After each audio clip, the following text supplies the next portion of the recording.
Good afternoon, and welcome to this edition of ASEC Conversations. Today, we have with us a very special guest, Mr. Karl Benson, former commissioner of the Mid-American, Western Athletic, and Sun Belt Conferences, who just completed a stellar 40-year career in athletics on June 30th, 2019.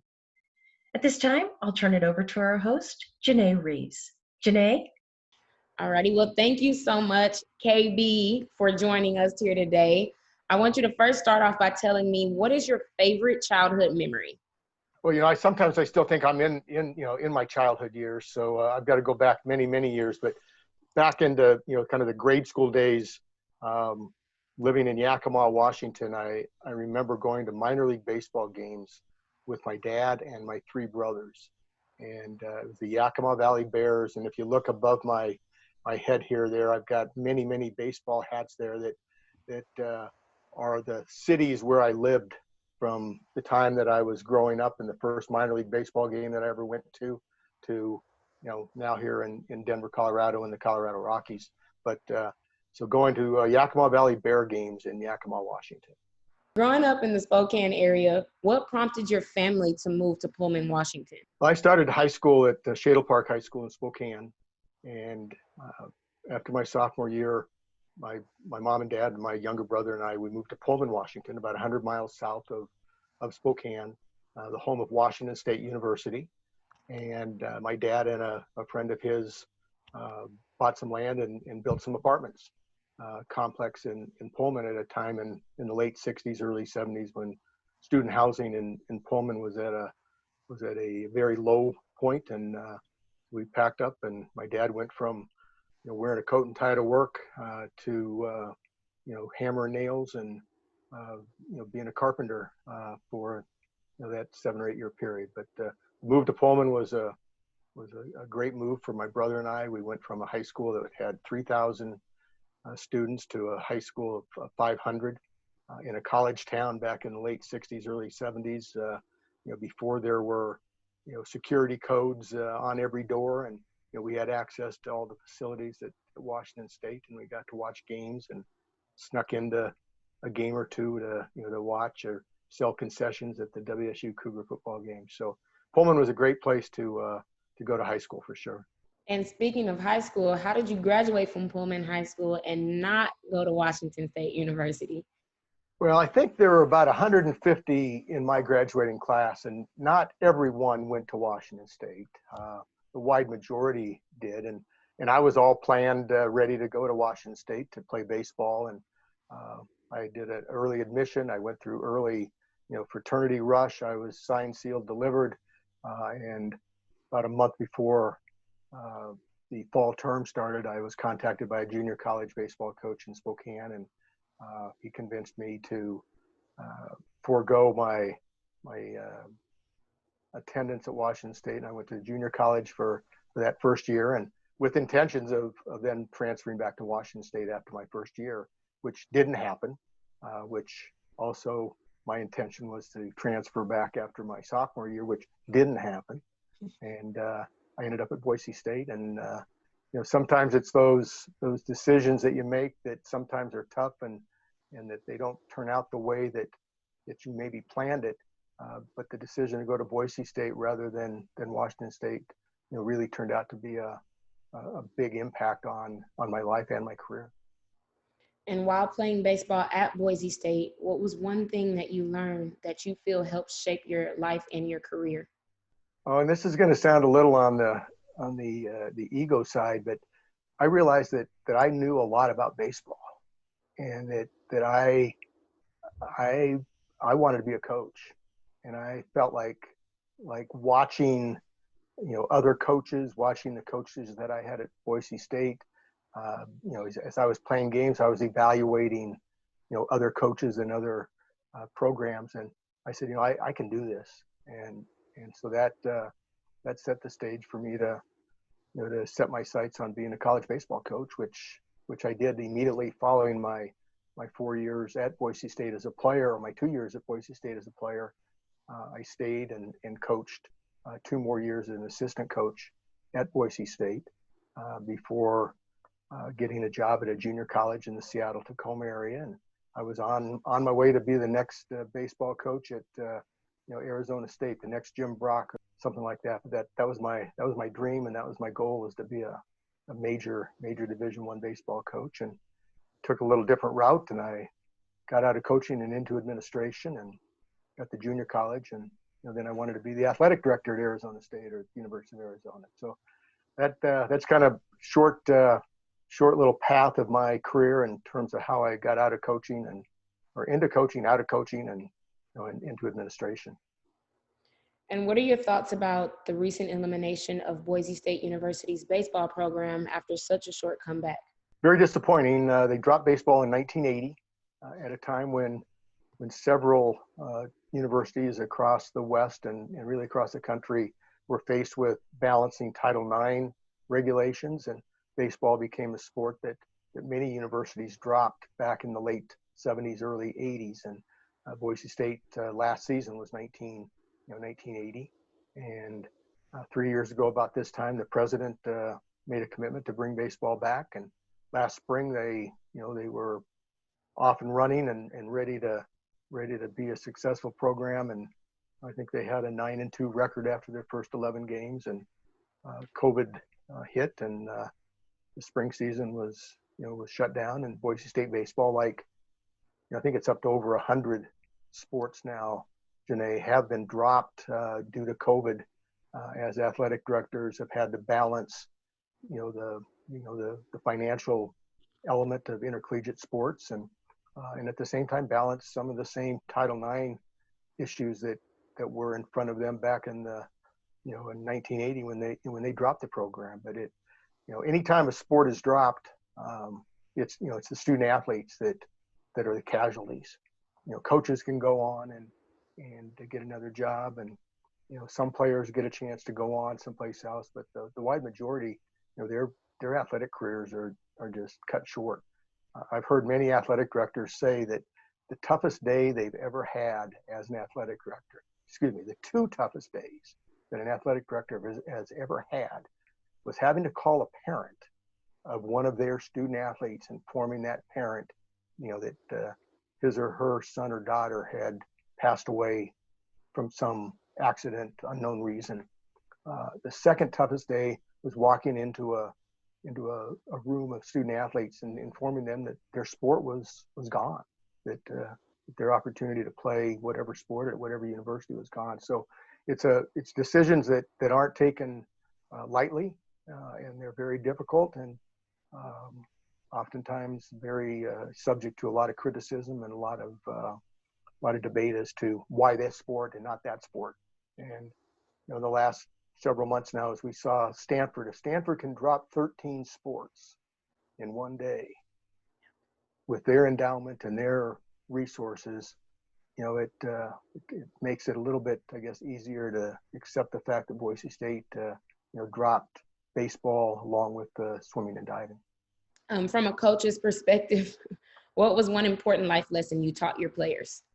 To be on time, and to remember the two most important words in the English vocabulary, and that's thank you. And when you became the commissioner of the Sun Belt Conference in 2012, what motivated you to expand the conference, and why did you choose Georgia State, UT Arlington, and Texas State? Conference membership, the 30 years that I've been part of intercollegiate athletics in those three conferences, Mid-American, the Western Athletic, and the Sun Belt, I have seen tremendous change in membership, and I've been part of those changes of membership. And whether it's good, bad, or indifferent, my career, has been marked as a commissioner who has had to constantly and continuously add members to a conference because members have left for another conference. And it just happened that, my era as a commissioner, the number of membership changes that have, that occurred and occurred under my watch. So when I took the job at the Sun Belt Conference, I knew that they were on the verge of losing some members, and I knew that they were going to have to add some members.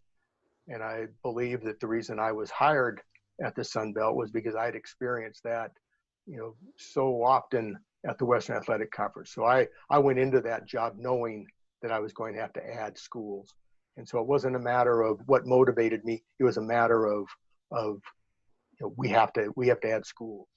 And then that process becomes a process of identifying who's available and who wants to join this particular conference, and the hierarchy of conferences. So Georgia State was in the Sun Belt footprint.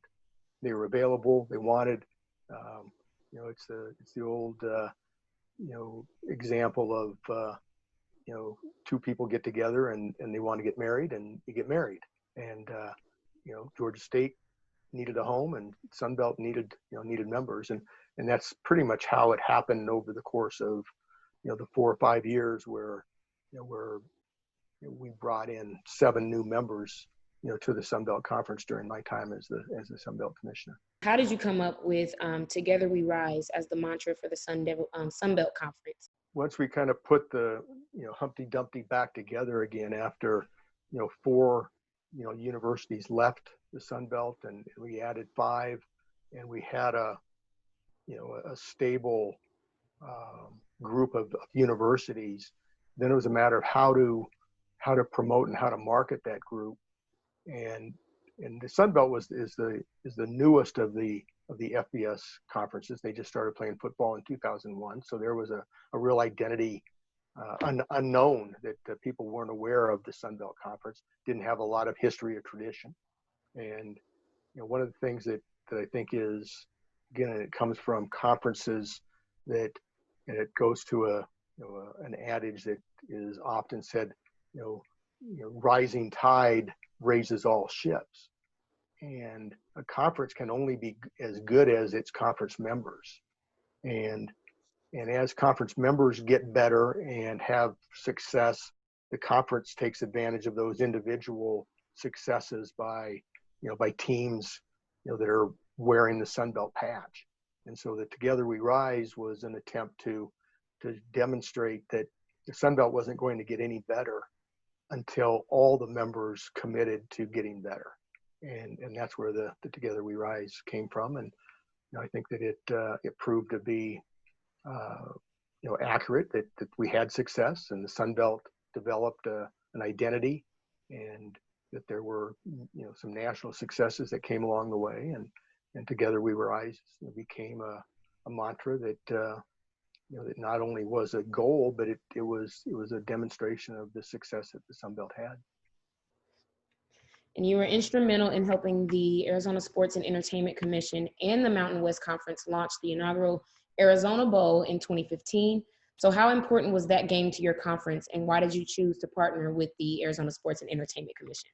Again, I've been part of 7 or 8 bowl making, so to speak, and it always takes 2 conferences that need a bowl, a city that wants to have a bowl, leadership in that city that that can move the right people in the right direction, and agencies like the Arizona Sports Commission to make a bowl happen.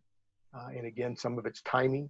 The Mountain West needed another bowl game. The Sun Belt needed another bowl game, and there was a history in Tucson of a bowl game, and I actually was part of some of that history, dating back to the Copper Bowl in 1994 and the Insight.com Bowl in Tucson that replaced the Copper Bowl, and to be able to then be part of the the Arizona Bowl. From a personal standpoint, it was a thrill to be part of bringing a football bowl back to Tucson. And you were the 2019 recipient of the Charles Whitcomb Service Award. What did that mean to you to receive such an honorable award? Well, Charlie Whitcomb was the longtime faculty athletics representative at San Jose State University, and very, very active in NCAA governance. Helped start an affiliate organization under the NCAA umbrella called the Minority Opportunity Athletic Association, MOA, M-O-A-A, which is still ongoing and is still a very active and vibrant organization that promotes employment opportunities for men and women of color and men and women of the disadvantaged various groups. And I worked with Charlie. I knew Charlie, passed away 3 or 4 years ago. And it was a personal honor to receive that award that was given to a person who had a commitment to diversity and to employment of minorities. And during my time, especially the last 7 years at the Sun Belt, proud that the Sun Belt became the most diverse conference of any of the Division I conferences outside the 2 historically Black universities, and that we were able to hire many minority men and women to give them early entry-level positions and to let them grow into intercollegiate athletics. So, of all the recognitions and the citations and awards that I've been fortunate to receive, the Charlie Whitcomb and the MOA Award is truly, my most cherished. And it seems like you both have such a tremendous commitment to diversity. So how important is diversity to you, and what value do you feel that it brings to intercollegiate athletics? Well, again, it's part of today's social awareness that today's United States of America is a diverse country, and intercollegiate athletics represents diverse population. And it's taken years and years, and it's unfortunately doesn't happen overnight, but to recognize the African American population and the African American participation in intercollegiate athletics, especially at the player, at the participant level, and various sports are more heavily minority than others.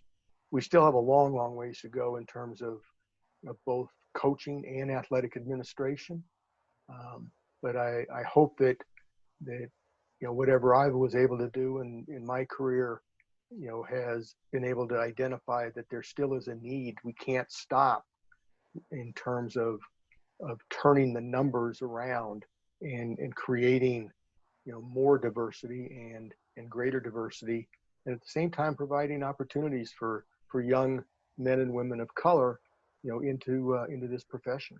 Absolutely. And in relation to your diversity and inclusion efforts within intercollegiate athletics, how important do you think it is right now for athletes to continue to speak out for racial equality? We reached a time where they couldn't be silenced. I mean, I've seen the 1968 Olympics, and Tommy Smith and Lee Evans.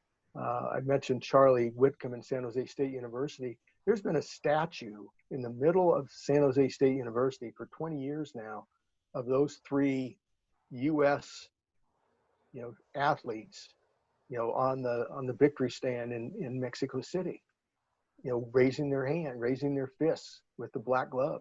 It's a dramatic statue. It's been there, so it's not as if they haven't been recognized for the role that they played, the role that Muhammad Ali, Cassius Clay played, and all the the social and the civil rights leaders that have had a piece of intercollegiate athletics or a piece of sports, from Jackie Robinson to the participants today, and finally they have been able to voice their thoughts and their concerns and their feelings.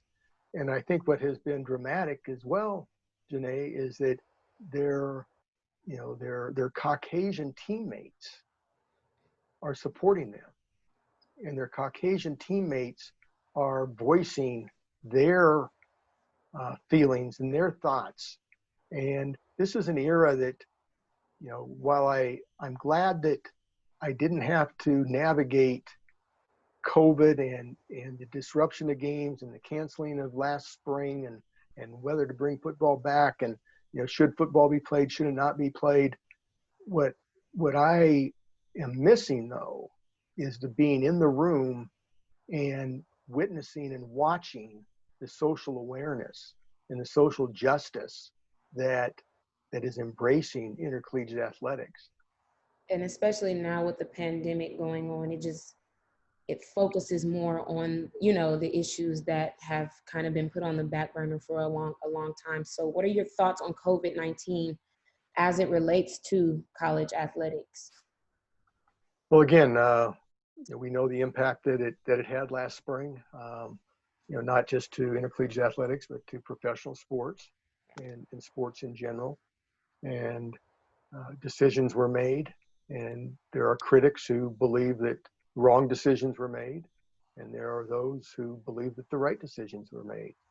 And we were faced with a pandemic that had a very close connection to intercollegiate athletics, just because of how the virus spreads and what a team, how a team operates, and how a college campus, I mean, in terms of even a broader impact, how a college campus, how a business community, how an office space, how it affects, all those people who work together in some common effort. But, I think that just like the rest of the U.S. will learn from it and will rebuild, that intercollegiate athletics will rebuild. But it also may have some long-lasting, impact on what intercollegiate athletics may look like in the future. I mentioned earlier on, if Stanford can drop 13 sports, maybe the intercollegiate athletic model isn't going to be what it was before, in terms of all the various opportunities that are given student athletes.